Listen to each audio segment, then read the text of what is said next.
Tere õhtust! Sellise auväärse seltskonna ees natuke piinlik on küll esineda, sellepärast, et kui siin räägitakse 1000 kilomeetrit päevaga, 125 kilomeetrit, 14 Everesti, mingi kuramise joont mööda või hästi karmide reeglitega. No, ma ei tea, meie see on nagu selline natuke lapsemäng. No, aga õnneks oli ta vanal ajal, et ta, ühesõnaga, eelmisel aastatuhandel, et siis nagu ei ole väga, väga hull, kui ei kanna nagu oma taset välja. Aga siis juttu tuleb tegelikult kahel teemal. Algul plaaniti, et me räägime Suugiga ühest ja samast ekspeditsioonist, matkast, 6. kati matk, aga selgus, et tegelikult Suuk ei osale meil seal. Aga kuna ta oli juba kutsutud rääkima, siis ega ta peab nüüd rääkima, aga eks paistab, palju ma talle aega jätan. Või jätan talle küsimuste esitamiseks aja, et siis on hea küll. Ja kui siin räägiti, et naiste matkad, vaata, me olime sellised, ma ei oska öelda, šovinistid või meil oli ainult meeste matk tookord. Nii et ilmselt naised teevad praegu tagasi, nii et ja ma võin öelda, et me seal paljalt ujumas ei käinud näiteks, et meil sellised naudingud ei olnud kahjuks, aga nii, ja siit on nüüd näha ka, tuleb juttu Korženevskaja tipust, Izmail Šamoni tipust, taga tegelikult Suuk räägib Lenini tipust, mis on ka seal paremal üleval näha ja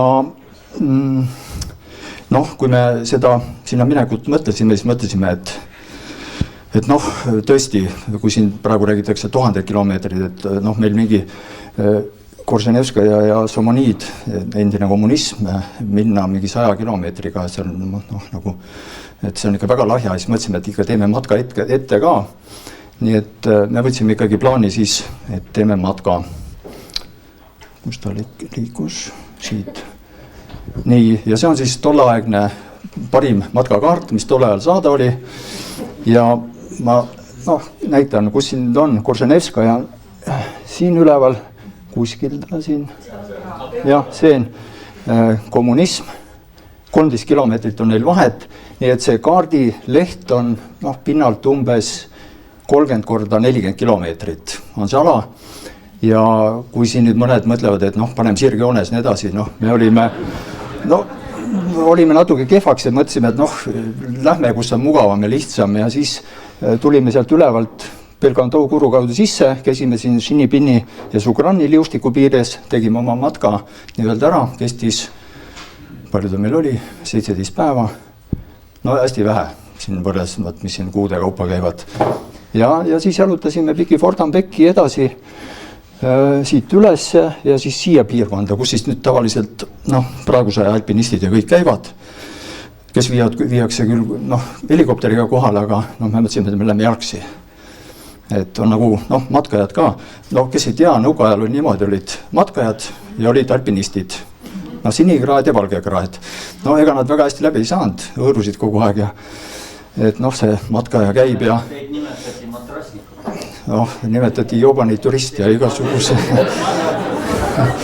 ja käib ja haiseb ja pesemata nagu on, eks aga valgekrae ikka, tuleb mäest alla kohe, kõik joogid, söögid, saab duši all käia, kõik mõnus elu, eks.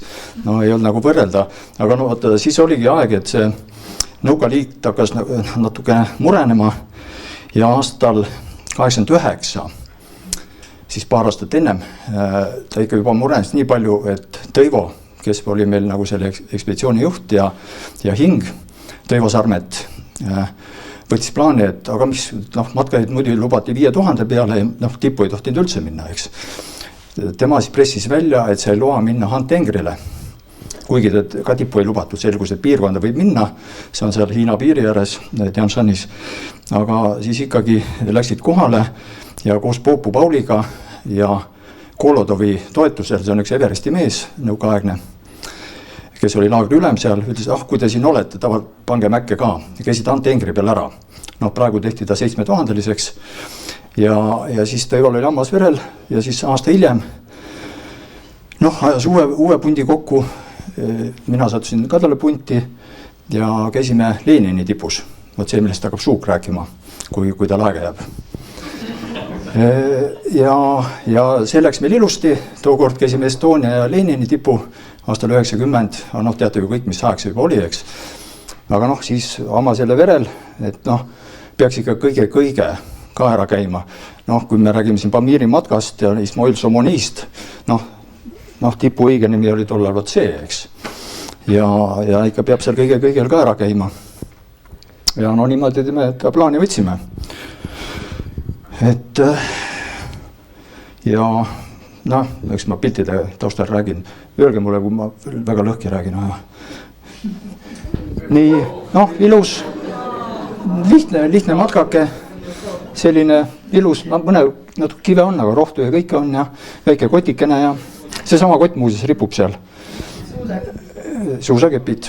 No tollal teleskoopkeppe ei olnud, ei tundnud neid asju hästi veel. Ja tähendab, ta on tegelikult Peterburi matkajate poolt, tal tehti mingi kooperatiiv ja seal ta tehti, kaalus 900 grammi, aga 100 liitrit. Ja ma ta on siin pärast saate vaadata, õmblesin talle tegelikult rihmad seespoolt täisringi peale, et mõtlesin, et ei kanna, aga see kott on väike, selline 54-55 kilo, sellega me läksime siis sisse. Me planeerisime 36 päeva, sellest pool toit ja pool tehniline varustus ja kõik riided ja asjad, eks. Ja niimoodi siis matka alguspunktis Riia ja Moskva kaudu lendasime.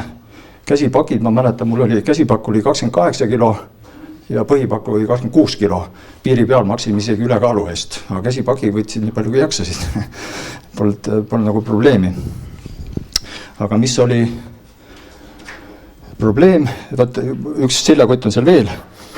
Kahel mehel olid võt sellised seljakotid, nagu siin näha, raamikas, Jermak, kes seda teab. No ta pidi ka oma 55 kilo sinna sisse panema. No pani, kuidas pani, aga ei suutnud hästi. Siis siin on 10 kilo tal käe otsas, siin on ka mingi 8 kilo. Ja siis ta niimoodi me mäkke läksime. Et esimene päev tõusu 900 meetrit. Ja niimoodi me astusime. Kotid olid muidugi nii rasked, et lihtsalt maast selga ei jaksanud tõsta. Siis panime ta kuskile kivi peale või seal nõlva peal rajad. Üks külg on kõrgem, siis istudes või kükides haarasime ta selga ja iga 100 meetri tagant jälle kuskil toetasime. Ei jaksanud lihtsalt, kehvad olime. Vot siin me lähme. Kes on veel? Eiki. Vot, Eiki, tõsta käsi. Vot, Eiki on nüüd see esimene mees siin. Kaalub 70 kilo ja kott on tal 55 kilo. Ivar Lai oli meil pundis, kõigil meil olid ja me naisi ei võtnud. Muidu oliks, ei võtnud kaasa. Siin on nüüd näha Tõivo Sarmet, Erm-Heiki, Ivar Lai, Tiit Koppel, Ülo Pruul kaalub 69 kilo kaalus. Ja see oli üks Koši omanik seal või Karjuse Onni omanik ja me olime väga rahul. Üles kuru peale saime ja siis tegi meile teed ja pakkus seal mingit näksimist ka. Nii, aga siis esimene päev üles, teine päev alla. Jõhker, alla tulek oli veel hullem. Üles lähed ikkagi kontrollid alla minnes, ega väga ei kontrollinud. Mingi 700 meetrit laskusime üle aheliku, et saada. See on see Muksuu jõgi, kus on väga tugevad surutised, sealt mingit rada ei ole. Bergandou kurus 3200 kõrgus, laskusime uuesti 2 poole peale või alla ja siis uuesti siit hakkasime uuesti üles panema. Kui mul algul oli seljakotil oli ka vöörihm, siis selle tõusu peal ma kaotsin selle vöörihma pandla ära. Et kui sinnamaani ma sain natuke puusade peal ka kanda, siis edasi läks kõik õlgadel. Siin on meie telgid ja varustus. See on liiljatelk, ühekordne, ei ole väga soe. See on nüüd Ülo poolt enda õmmeldud telk, kahekordne, mis oli meil kaasas. Nii et meil oli 2 telki, 6 meest, hiljem tuli 1 mees veel juurde. Nii et siis meil plaanisime ühes telgis 3 ja teises 4. Nii et lahedalt oli ruumi. Siin nagu piigad, naised ikka ei mahu rohkem kui 1 telki, aga me läksime 4 mehega. Telk oli sama suur, ma arvan. Siin nõukaaegne kommuun. See oli tõesti kommuun. Ma ei taha talle nii pilti minema tegema. Nikolai, ma ei teagi, mis ta teine nimi oli. tegi Mägedse kommuuni loomad, naine, lapsed, ühesõnaga, noh, et elab sellist nomaadi elu. Ja Hannes Lintrop, tema naine Renate Lintrop olid seal ja tulid temast tegema filmi. Neil oli 700 kilo varustust, me lootsime oma varustust ka nendel kaasa anda, aga ei õnnestunud kahjuks. Ja lootsime neilt bensiini saada, ka ei õnnestunud kahjuks, sest neil endal ka väga ei olnud. Ma ei tea, meil oli bensiini vaja. Me auto pealt saime, kas mingi 4 liitrit äkki, neristasime sealt mingi kuradi ämbrisse, eks, aga rohkem nüüd see, ma pean, mis meil Mäkke tõi, et ta peab alla ka sõitma ja meil oli see kütuse probleem. Talongid, pikad sabad, nagu nõukaajal oli, eks. Söögiga oli niimoodi, et ega me aasta otsa kogusime sööki. Suhkur oli talongide peal, viinatalongid vahetasime vahel suhkrutalongide vastu, suppe sai ainult turult, pakisuppi, 5 rubla pakk ja nagu need aeg oli, eks. Nii et pere kõrvalt, kõhu kõrvalt me kogusime seda nodi seal. Ja siis jätsime siia alla pandami maha. Asjad sinna metsa alla ja siis tegime aklimati tõusu. Tiit ja Heiki ronivad põrtsi kaljudel kuskil 4300 tõusime. Ilmakotid oli väga mõnus kerge käia. Et seal. Ja sealt juba kuskil 55 kraadi peale hakkas nõlv minema ja siis vaatasime, et rohkem ei punnita, et aitab küll. Aga siis juba ilmus selline maade seal. Aga siis 2 päeva hiljem, me selle 1 päevase radiaali tegime seal, võtsime jälle kotis selga 50 plus kilo. Me olime ainult 2-3 päeva ära söönud, päevas sööd 750 grammi kerge keskelt. Nii et siit on üle 50 kilo veel seljas ja sellist moreen nõlvast ülesse. Hästi mõelda, ma hullemat sunnitööd oma elus vist ei mäleta. Aga 1 korraga läksin üles, higi voolas ojadena seal ja muidugi, ega ma kaalust väga ei kaotanud. Ma olin mingi 77 kilo, lõpetasin 72. Nii et vutsimehega võrreldes, teitsa lapse mäng. Kogu selle jändi peale seal. Aga siin me läksime 3100 peale, jätsime 21 kilo mehe kohta toitu maha. Ja siis hakkasime liikuma Piki Sugranni üles sinna lõuna poole. Eesmärk oli aklimatiseeruda, nagu kõrgus koguda vaikselt ja mõnus selline nagu asfalttee, lähed krõbinal, kotid kerged, lausa nautisime. Võt selle pildi kohta võib-olla oskab Heiki natuke rääkida, siin on ka jubileini kuru ja mis natuke paremale nuka taha sinna, kus 5 aastat varem said 2 Eesti meest surma. Et Heiki, kes tahab, võib pärast Heiki käest uurida seda, Ahti Olli ja Artur Schweigert. Aga see on praegu Sugranni liustik, see põhjapoolne, aga te läksite lõuna poole ja juhtusid seal lõuna pool. Ja järjest edasi jõudsin 5000-ni, nii et see on see liiljatelk, see on nüüd selle enda tehtud telk, aga vaata, nagu see varustus tollal oli, laste suusakeppidest oli tehtud kaared ja need olid hülsid küll, aga need tuli ükshaaval nagu oma üksteisele pihta panna või vastu panna. Me pillasime 1 kaare sealt alla või 1 selle lüli ja siis mõne suusakepiga siis kombineerisime, meil see telk oli ikka väga kipakas seal. Aga tulime toime. Ja läksime Nablüdeenia kurule, 3 maa, kellel see midagi ütleb, ma ei hakka väga kirjeldama, aga ei leidnud, kus laskuda saab. Ühelt poolt ilusti saab peale ja teiselt poolt vaatad selline järske, igane kaljune ja ebameeldiv ja siis me tegime luured harja peal edasi-tagasi, otsisime seal kohta, kust alla tulla ja kuru pealt ilus vaade teisele poole. Üks meie järgmine kuru on siin Sugran, kuhu me hiljem läksime, aga see oli päris mitu päeva hiljem. Ja siis leidsime ikkagi harja pealt koha, kus sai laskuma hakata. Ja köitega laskusime seal.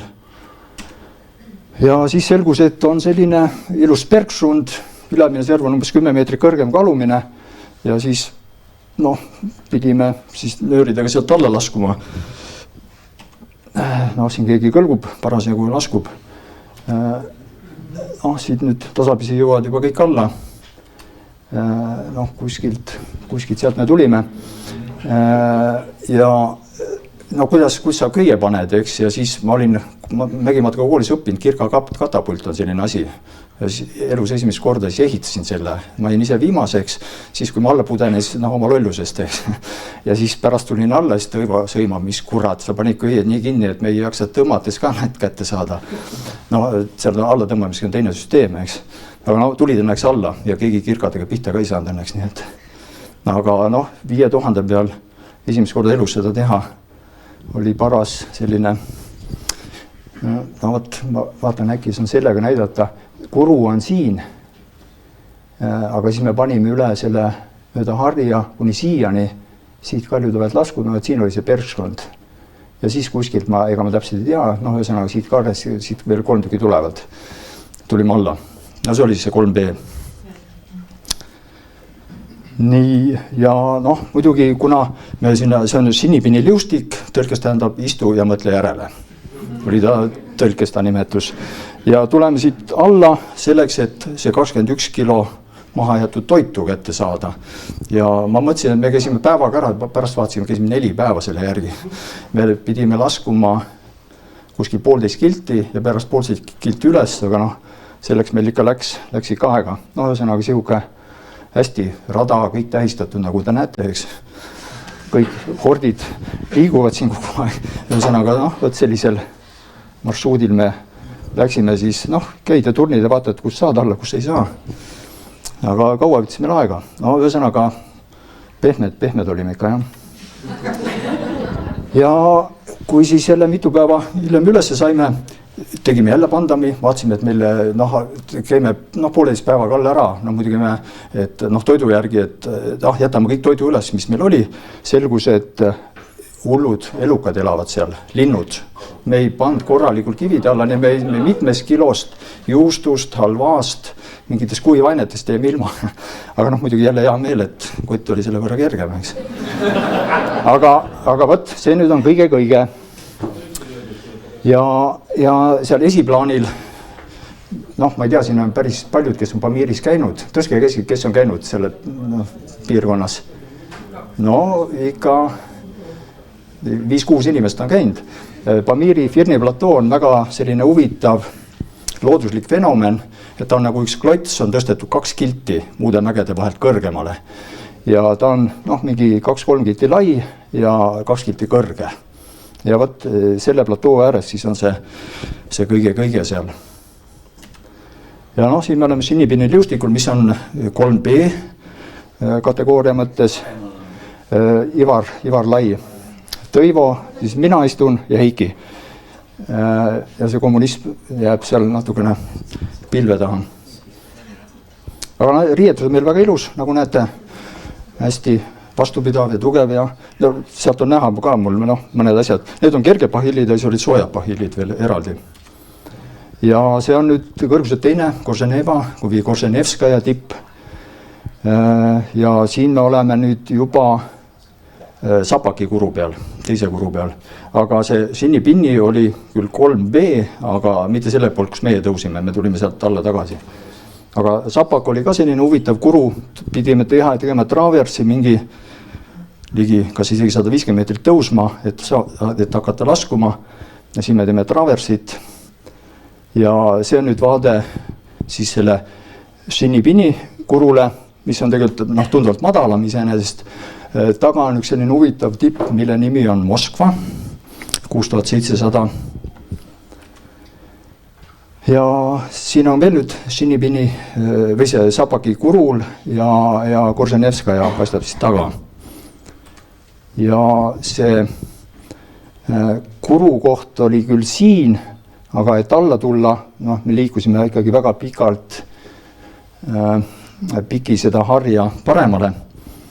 Vaatan, siit on ja vaatan ka siit, et ühesõnaga üle selle põndaku ühesõnaga siia vahesse vist tulime üle selle põndaku ja kuskilt siit paremalt me tulime alla. Kus täpselt, jumal seda enam mäletab, aga ise vaatad, lähed allapoole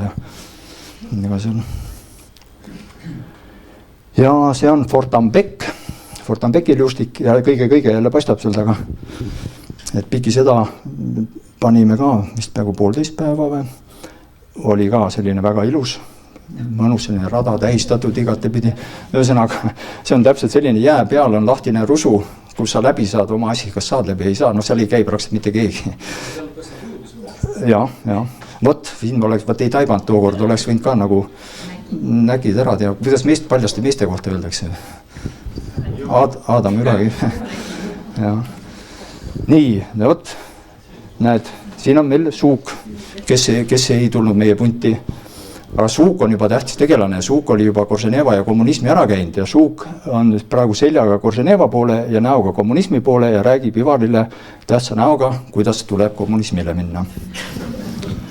Suugilt me saime toiduaineid, kuna meil oli kaasas umbes 27 kilo mehe kohta, aga me arvasime 36 päeva. Me tagasi lennupileteid ei võtnud, sellepärast, et me teadsid, me oleme sellised pehmod, et me ei tule ilmselt toime selle 36-ga. Ja siis kauplesime juurde, et saaks kaupa. Suuk pätsas siis sealt Alpilaagris, kus ta oli, ma ei tea kui palju, aga seal oli Krista, oli laagrikokk, kellelt me saime ja Suugi kokku saime umbes 40 kilogrammi toiduaineid juurde. Et me olime väga rahul, aga kütust ei olnud, võt see oli ikka jama. Kütusega see oli nii, et me avastasime laagri territooriumil üks suur 200 vaat ja käisime seal päeval, vaatasime, loksutasime, põhjas loksus veel. Ja siis me pimedas läksime sealt pätsama ja saimegi umbes mingi 3,5 liitrit ennast kalata, aga korrata kõmises. Ja mingi seltskond juba hakkas seal karjuma ja mis seal toimub ja kuulsid seda kuradi tünni kõminat tühi, eks. Aga vahele ei jäänud, me olime seal kahekesi Ivariga vist olime seal kivide vahel ühe sakil maas, et kurat vahele ei jää. Aga saime ikkagi, oma hädapärase saime kätte. Ja siit sellised kopterid siis vedasid, tavaliselt alpinistid tulevadki kopteriga Moskvinaale 4-2 peale. Igal ühel on selline potsik oma varustuse jaoks, võtab šampust, viina, kama kõik mida tahab, võtab kaasa, võib kasse võtta, kirka võtta, Suuk võib rääkida sellest. Ja siit Suuk ja kes siin olid, läksid minema. Suuk oli Irbis ja Pundis ja oli just tipud ära teinud. See kopter kukkus alla aastal 94. Venelastel on päris hea arvepidamine, nende numbrite järgi. Neil on selline register olemas, et mis aastal, ühesõnaga kasutuse lõpetab, enamaks nad kukuvad alla kuskile, eks. Nii, Moskvina Alpilaager, vaata siin on see kõige jääb siin üles vasakule ja siis, ikka tekitab natuke aukartus küll, kui vaatad seda 2 kiltist seina siin. Aga algul mõtlesime, et see Korženeva on ikka natuke madalam, et lähme sinna. Ja siis hakkasime minema, kuna meil oli aklimat oli all, siis meil läksime järjest panime, ega seal mingid muud jänti ei olnud. Siin on nüüd 5000 peale üks jäämurd, üks armeenlane jäi varingusse seal umbes nädalapäevad enne meid. Ja meil ei soovitatud väga sealt läbi minna, hästi sajused ja kehvad ilmad olid, aga ega meil polnud seal eriti passida ka. Nii et me läksime tegelikult siit muru kõrvalt kuskilt mööda ja siin üleval pool oli siis 5-1 laager ja 5-3 laager. Me läksime 5-3 laagrisse. Mis on nüüd huvitav, 5-8 laager on siin nende kaljude all ja minnakse edasi paremale üles sinna nukka, kus see taevas juba paistab.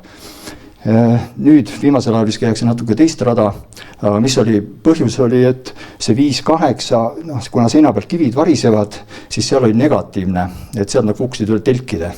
Et siis sa ei saanud vähemalt kiviga pihta. Aga ja siis kõrgemal juba on selline päris ilus vaade. Seal see on nüüd mõtlen, vasakul vist on Leningradi tipp ja paremal on Moskva tipp, kuidagi niimoodi oli, jah. 2 päeva, täispäeva olime lumevangis, sadas lund umbes 30 senti maha. Pruulülo oli tervis läbi, 38 palavik, see 55 kiloga 69 kilone mees, ütles, et okei, mina lähen alla. Poopu Paul, kes oli tulnud just Lenini tipult, oli 6 aega juba mägedes olnud, ütles, et kurat, mul on ka mott maas ja ma olen kaasa. Et 7 asemel ei ainult 5 meid ja siis punitame edasi. Siin nüüd Ivar ja Heiki lähevad, Heiki tunneb selle sinise koti järgi ära, siit juba 8-8 või 5-8 kõrgemal ja no vot, siis vaade läheb järjest paremaks. Nii et kõige, see on nüüd Dušanbe tipp, siin on nüüd Kirovi tipp ja kui kommunismile minnakse, siis mööda seda Borotkini ribi Dušanbele ja siis kas üle peegli või kust siis sinna tippu. Aga noh, see on ikka, tasub selle pärast äkki minna, et sellist pilti näha. Ja kuna oli tulnud 30 senti lund ja me olime peaaegu kõige ülemised, olid veel 3 Peterburi poissi, üks külmetas oma sõrmed ära, hakkas hommikul ilma joomata, söömata tõusma, 5-8 peale jõudis, tal oli oma juba sõrme otsad tõmbasid mustaks. Ja siis üks Lenogradi poiss oli, kes ootas oma Moskva kaaslasi seal, kes masseeris tema sõrmi siis tund aega. Ja ilmselt see võib-olla päästis poisi sõrmed ka. Ja ühte kätt masseeris mingi 5 minutit, teist kätt siis vend niimoodi rapsib, et see veri käiks läbi sealt. Aga kui ilm läks paremaks ja kui me sinna 6-3 peale jõudsime, siis jõudis terve ports, ma ei täpselt teagi, kes nad olid alt, siis me teadsime, et me ei pea ise põlvini seda rada sumama seal, me olime tühjad kotid juba selleks ajaks seal, ega me väga ei jaksanud. See oli 6-3 peal laager, kus me siis hakkasime tõusma ja siin siis, aga see oli selline seltskond, kes pani võidu ees kapates, nii et ja neil oli üks kohtunik või kes seal üleval oli, kes kontrollis, kes tippu jõudis, see oli veel eriti pull seal. Ja siin nad muudkui lähevad, tol päeval 600 meetrit tõusu, vaat siin olid need, kes käisid neid vulkaane, et siin meil oli see tipupäev oli ka 600 meetrit. Ja jõudsime ülesse, üks vend juba lehvitab selle, vaata tipus on, me ütlesime, kurat, aga tipp on ju seal. Ei, see lihtsalt on nagu see kõrgem muhk seal, et seal ei käi keegi. Meie muidugi mõtlesime, mis kurat, kui sa ikka tippu lähed, sa lähed ikka tippu. Ja siis me läksime tippu ja see Lenogradi mees, kes eelmine päev üritas üksi minna, oli täitsa tühi, aga ta jõudis umbes meie tempos püsida ja tuli ka meie koos tippu. Me olime 4 ainsat inimest, kes ütleme 15 tol päeval tipus käisid. Et Tiit jäigi sinna sadula peale, ta oli meist eespool ja seal, kus see mingi tüüp oli, kes fikseeris sa oli nüüd tipus, ta tuli sealt alla. Ivaril oli ka kumm tühi ja esimesed laskujad tulid vastu, ütlesid, et ei, et siit on nii palju minna, et sa ei jaksa, tuli umbes 6-8 pealt tagasi. Aga me siis 3 olime siin, eriaparaatidega tehtud. See käis ka Estonia ja Lenini peale aasta varem see lipp, see on nüüd minu naise õmmeldud, jah. See oli ka Everestil muuseas hiljem. See on meil kaasas. Ja Toivo siin poseerib veel. Temal oli ka äge varustus tulla aja kohta. Ja siis uuesti 6-3 peal laagris. Korrasime oma laagrid, värgid maha seal. Uuesti alla. Sama tuldud teed mööda. Vahepeal oli lund kõvasti tulnud. See pilt on nüüd hoopis lumisem ja ilusam, kui ta varem oli. Ja laskume alla baaslaagri poole. Siin on see Moskvina järveke, kuskil siin kandis see laager on, ta siit päris otse ei paista veel. Ja taga on Vorobjovi tipp, Tšeterjoh on see vasakul, see liustik, kus Moskvina kõrval käiakse üle, siin on nüüd laager näha. Üks ta paras peldik oli, ta oli nõukaaja lõpp ja seal oli Tadžikide Navrussi laager, oli hoopis parem. Välismaalased maksid $50 päev laagri elu eest. Kohalikud maksid 25 rubla, vist oli päev, Suuk võib kommenteerida. Aga $50, aga seda ei saanud mitte laager, vaid see võttis mall ehk rahvusvaheline Alpi laager võttis ära, nii et kohalikud ei saanud midagi, eks ja sellepärast see laager oligi paras peldik seal. Aga toit oli seal hästi. Võt siin nüüd Ivari jäi haigeks, ta ei jõud ka tippu, 38 palavik, kopterid käivad, läks minema. See on see üks Peterburi poiss, kes siis oma sõrmed ära külmetas seal kinnastes ja tegelikult kuskil kõrgemale ta väga ei jõudnud, aga ma usun, tal jäid sõrmed alles. Siis Vorobjovi pealt tüübid käisid hüppamas, maandusid alla Moskvinaale. Ja siis on juba sinna kõige poole tõus. See on see Borotkini ribi seal paremal ja seal taeva taustal. Ja mis on hull on, see sama liustik, mis siin ees on. Et tegelikult minnakse vasakul poolt peale ja siin taga on tegelikult päris lai platoo ja edasi sinna Borotkini ribile, aga see on väga ohtlik, kuna eriti õhtusele ajal variseb. et kui sealt mingi laviin või mingid kas või jääkamakad tulevad, see on väga ohtlik ja seal on inimesed surma saanud. Et sealt tuli siis nii-öelda võimalused jooksuga läbi panna. Ja siis edasi meil olid kotid veel, kuna meil trenni oli palju kaasas, me olime jäänud juba 7 asemel olime 4 alles, siis kotid oli 38 kilo.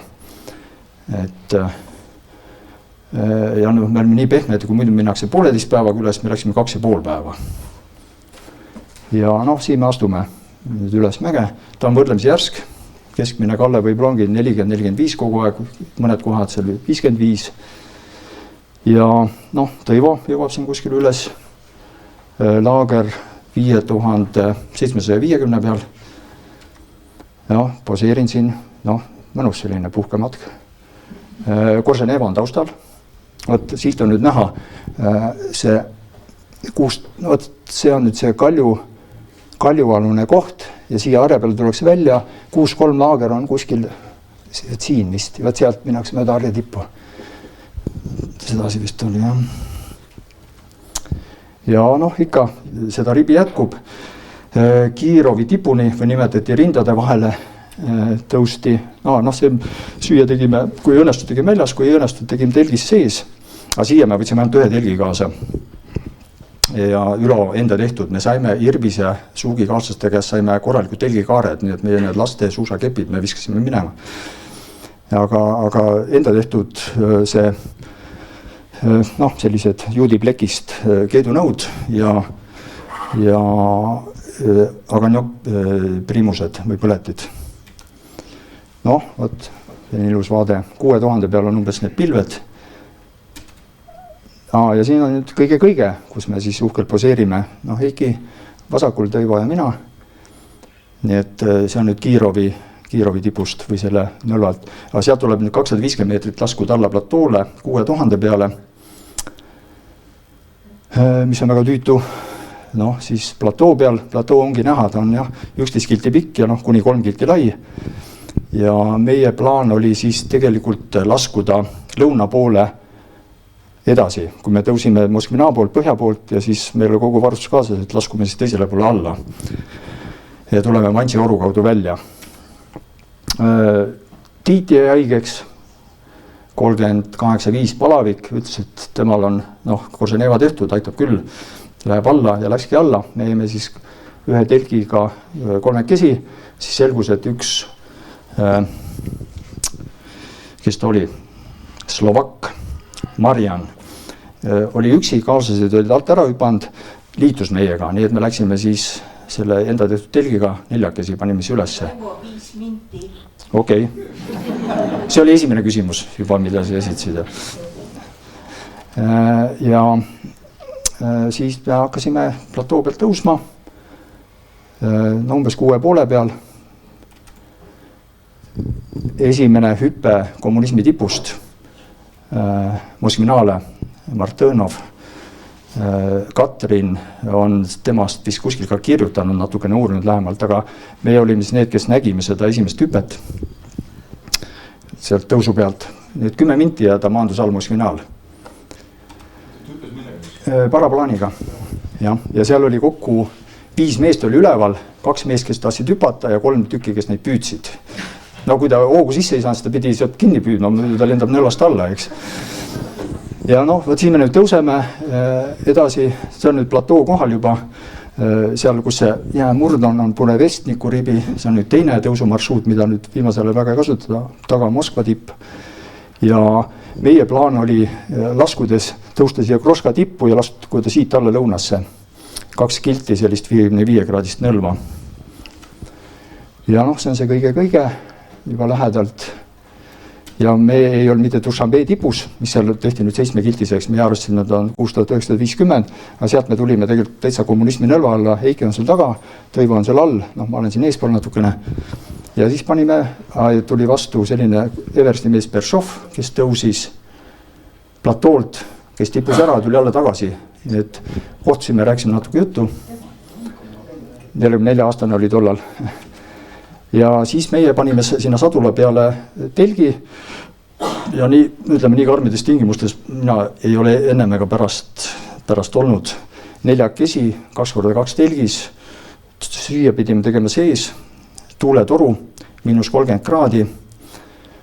No ühesõnaga 2 päeva üritasin tipu minna, noh mind kõige nooremad peksti välja, et noh hakka minema juba kaua sa konutad. No läksin, käisin 10 minti, kurat käed on noh külmuvad otsast ära, tulin tagasi ja 3. päeval siis lõpuks minema. Mariann ja Tõivo, mina ka. Ja aga noh, seal riided ja kõik olid juba märjad ja meil oli 3 peale 2 magamiskotti. Et kerge. Ja see oli meie naaber, ega ma algul ei teadnud, et ta seal on. Aga kuna noh, Priimus läks pidevalt umbe ja Higi kest iga päev 2 tundi putitas neid, siis ma käisin, otsingi just Kivesaab ja käisin noh, seda Priimus noh, neid värke lahti keeramas, sellest remondikomplekti ja alla platoole. Ja siis ma avastasin ja mõtlesin, et noh, ilmselt üks mees on siin, noh, me telk on seal kohe kõrval. Aga selgus, et oli naisterahvas, poolatar, aastast 74. Nii, ja siis 3. päeval siis ma vaatasin, et need teised kõigelevad telgis ja panin minema ja nii kui ma nõlva peale sain, oli tuulevaikne, panin krõbinal minema, vajusin põlvini sisse, aga ainult seal, kus oli rada, vana rada aimatav, aga kõrval astusin argivaheni sees. Niivõrd, kui Suuk räägib, et peegel on vahest täiesti klaassile, siis meil oli meeter lund, värskelt lund seal peal praktiliselt. Ja panin üks üles, siit mööda harja lähen. See on nüüd päris tipuhari ja see ongi tipp. Nii et Vene lipp ja Eesti lipp. Selle sama kotiga muuseas seal kõrvuti. Nii, ja ma panin, leidsin, mul on maal, ma teen tööd, mul kasutan seda mütsi, avastasin, mul on see müts ka veel alles. Piltide järgi avastasin. Et noh, ma olin üksi tipus kell 3. Ja noh, siin on nagu see esmatõusule noh, nagu selline plaat ja noh, vaated siis ja meie laskumismarsruut oli plaanis siit alla kuskilt. Ja noh, siin noh, põhja poole vaade. Dušanbe tipp on nüüd see, noh meie oleme siin all laagris, Dušanbe tipp on see tagumine seal kõrgemal. Ka praegu juba 7000. Tõivo ja Higi jõudsid 2,5 tundi hiljem tippu. Et ka siin ja noh, nüüd juba alla tulekul. Noh, minuga juhtus jama. Noh, mina olen täitsa veendunud, et me paneme sinna lõunasse alla. Selleks oli meil 250 meetrist köit ega muud trenni kaasas. Toitu ja kõik oli piisavalt. Ja siis ma kukkusin alla sealt, sain nii palju vigastada, et noh, oli selge, et ainult 2 meest ei alles. Et noh, siis ma loivasin kuidagi tagasi ja kostutasin Peršovi, kes oli üks mees langevarjurites, kes ei suutnud õhku tõusta. Ta oli 59 aastat vana, ütles, et ta on kuradi näljas juba, ta oli nii päevi katsetas ja ootas seal, et saaks minna, aga ei saanudki. Ja siis ma andsin talle veel süüa seal ja ta ootas oma neid teisi sealt ülevalt. Aga mis siis juhtus see, et me olime tipus 22. augustil 91, kes mäletab, mis aeg see oli.